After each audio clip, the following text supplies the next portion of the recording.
What's going on? We are back. You know, if there's one thing I cannot stand, and that is running with a shirt on.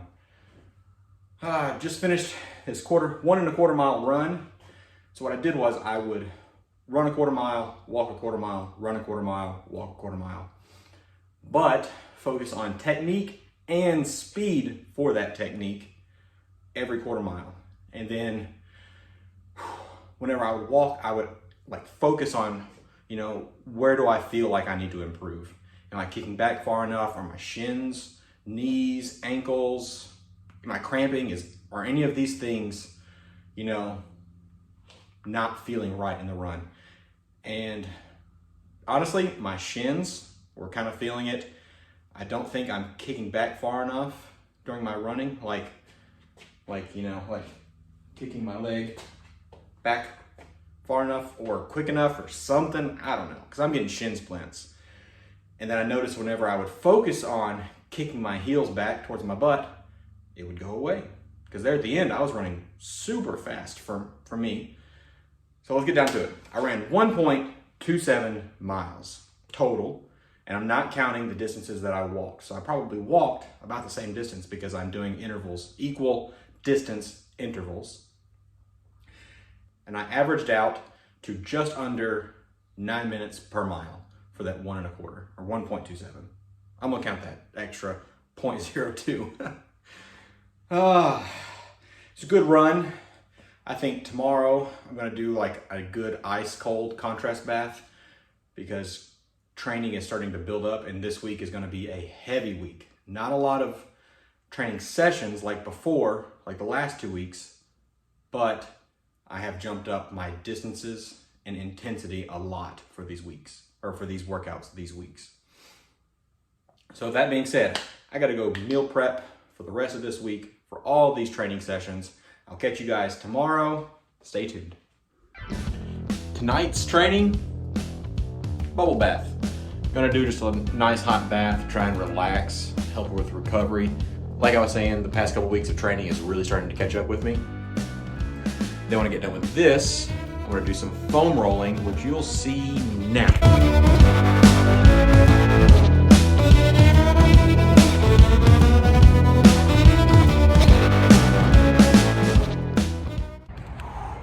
The big news is, I joined a swim club. Just left, I guess my 4th practice now here. I'm swimming indoors now. I'm like moving up in the world. I'll get into it more later on why I switched to indoors. More than likely, swimming indoors versus swimming outdoors is a pretty obvious decision for you guys. If not, like I said, I'll go over that more later. But I just knocked out 12 laps. I'm not at the point where I can swim, you know, all 12 laps consecutively. So I was sharing a lane with someone, so it really helped me push my pace, which I liked. So I'd swim down and back, then let that person swim down, back, and then down, and then I would swim and would catch up again. So to that guy, you were swimming way, way faster than me.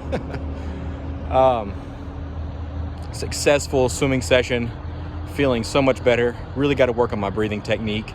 But the 12 laps, that's 25 yards a piece. That is 0.17 mile.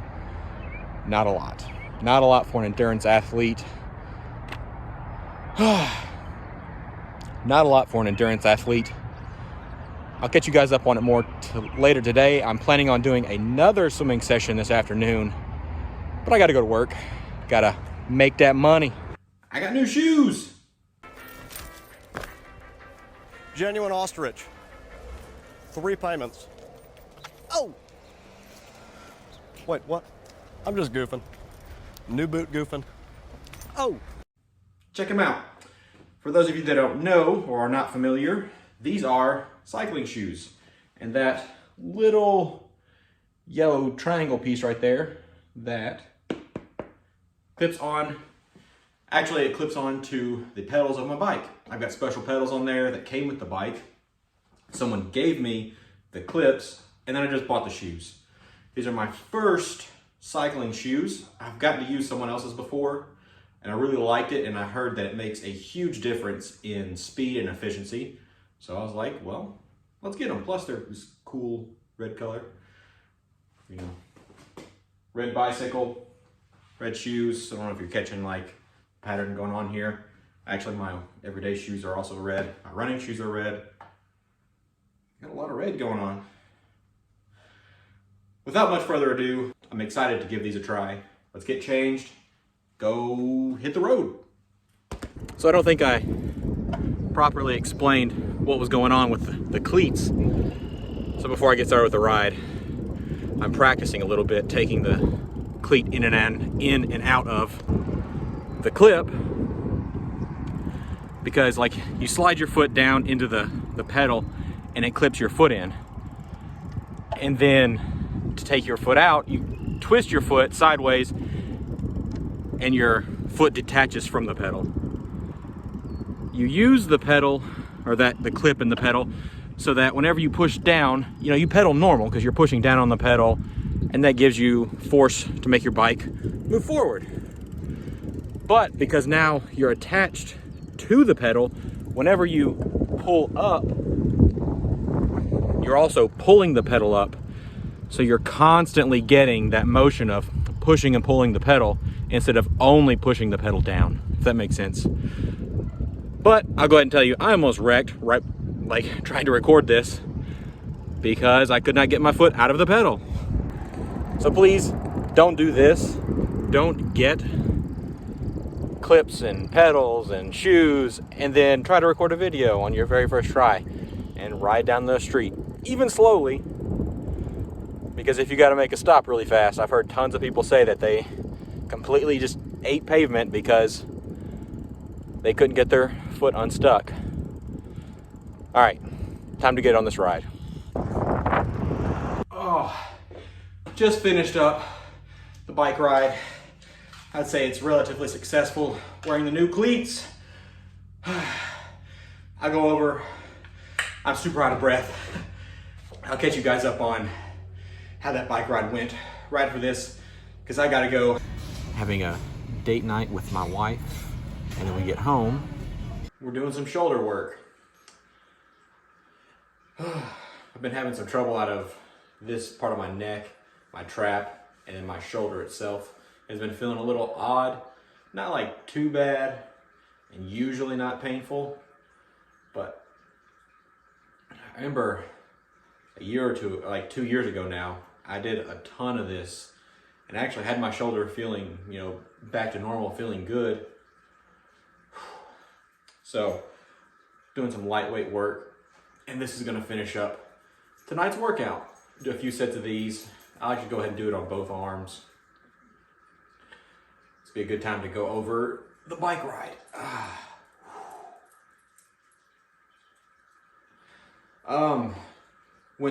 Rode my bike tonight over a little over 6 miles, like 6.1 yada yada yada. Averaged out to 14 miles an hour, which is decent for me. Still getting back into the groove of things. Hopefully next week we're gonna get a little bit faster. And thank you guys for watching. You know, this is the end for this week's video. Don't forget to like, comment, share with your friends and family, subscribe, all that good stuff. I appreciate it. I'll catch you in the next video.